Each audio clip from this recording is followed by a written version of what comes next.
All right, this is really one of my favorite things to do is to talk to veterans and especially to talk to someone from the Pat Tillman Foundation of Tillman Scholar Hyejung. Did I pronounce that right? You did. Park. Thanks for being here. Lovely to be here. Thank you for the invitation. I want to talk about the Tillman Foundation because I think before we turn the microphones on, I said to you, people understand Pat's Run. It has become such a big part of our community, but I don't think they understand how widespread the impact is of the Pat Tillman Foundation. Sure. The Pat's Run is one of the biggest events for the Pat Tillman Foundation. It's one of the biggest fundraisers that the foundation has. And you're absolutely right that a lot of the runners who join us don't know where that fundraised money goes to, and it goes to somebody like me. Every year, the Pat Tillman Foundation selects 42 to 60 scholars, depending, it's variable.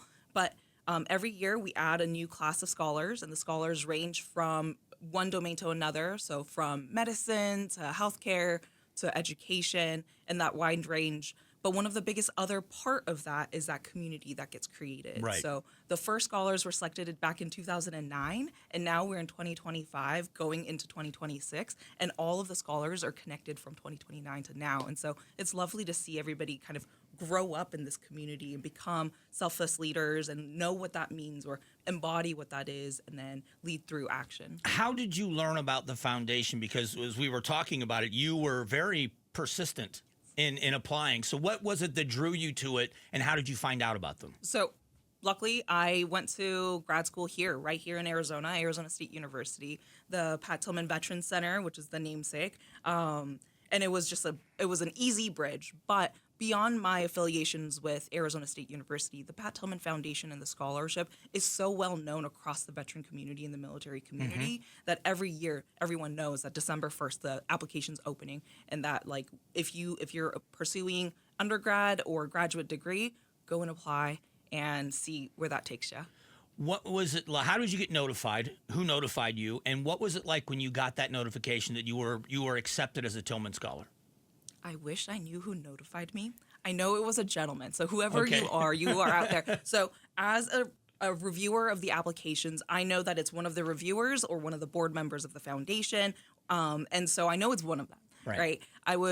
I had just returned from my deployment. I was in Oregon, and it was a random number that I wasn't going to pick up. And then I was like, this is odd. I'm going to pick it up. Right? You don't pick up spam, but this time I was like, I'm going to pick it up.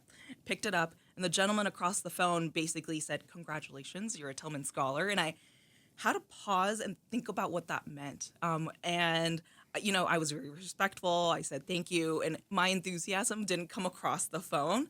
But as soon as I hung up that phone, I was just the wave of emotions of just the accomplishment of, this is my second time applying because the first time I didn't get in, and what that means to be a Pat Tillman Scholar and to be in the room where things happen and be able to meet new scholars. And I'm a 2020 Tillman Scholar, and so as you know, 2020 was a challenging year for us, and we didn't have a Pat Tillman Leadership Summit that summer and the summer following. And so I was really looking forward to the Pat Tillman Leadership Summit that happens every year, where the previous scholars and the new scholars come together and break bread. We have a phenomenal time together, and we learn about each other and just newfound energy in that space. One of the things that I appreciate most about it is it's not like other scholarships where you use it, you utilize it, and you move on. It is a community, and you lean on each other, and you help each other, and you advise each other. It truly is you become a part of a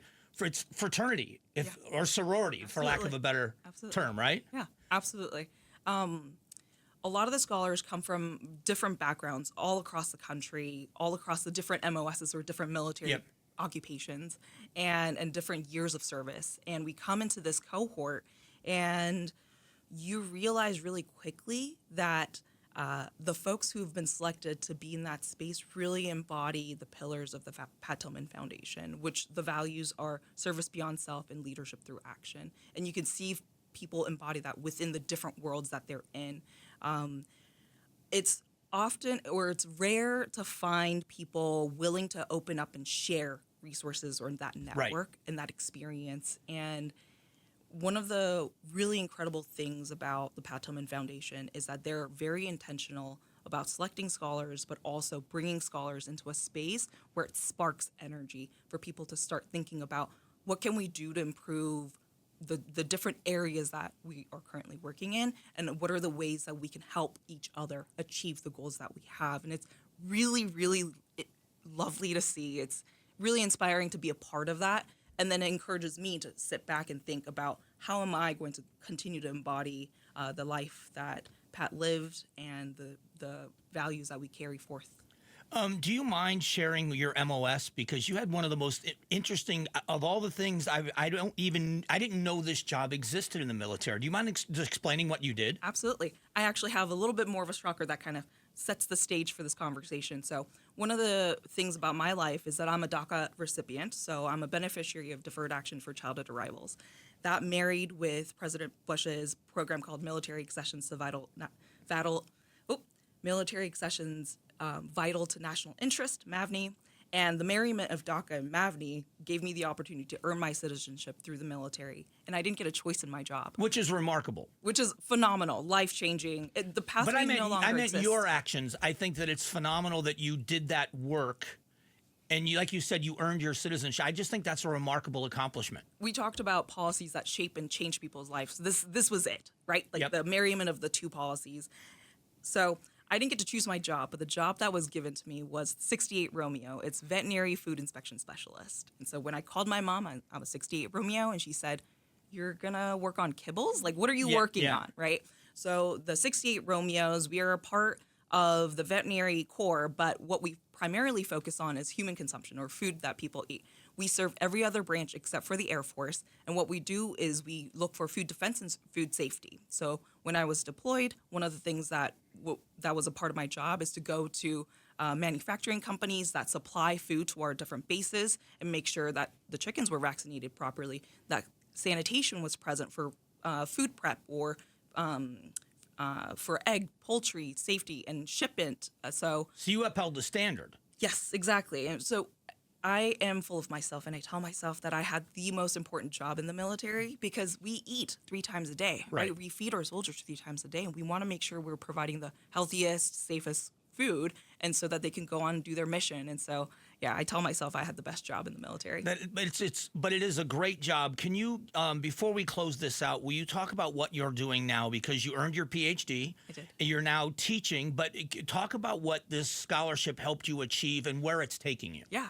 So 2023, I graduated with my doctorates in psychology, and since then, I had the pleasure of working at the National Institute of Health and then the Executive Office of the President.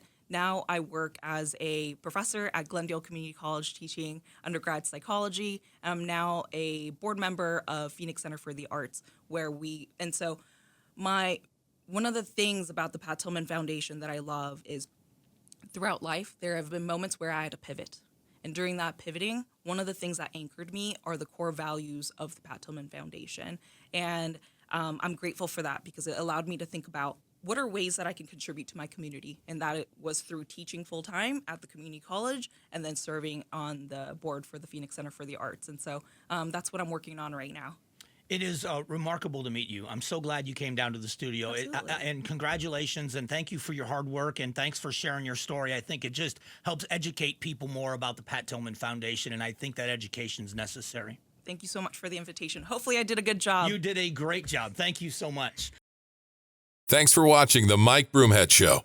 Tap to watch and listen to the new season of Amazing Arizonans, a KTAR News podcast. You can also click the button in the middle to subscribe.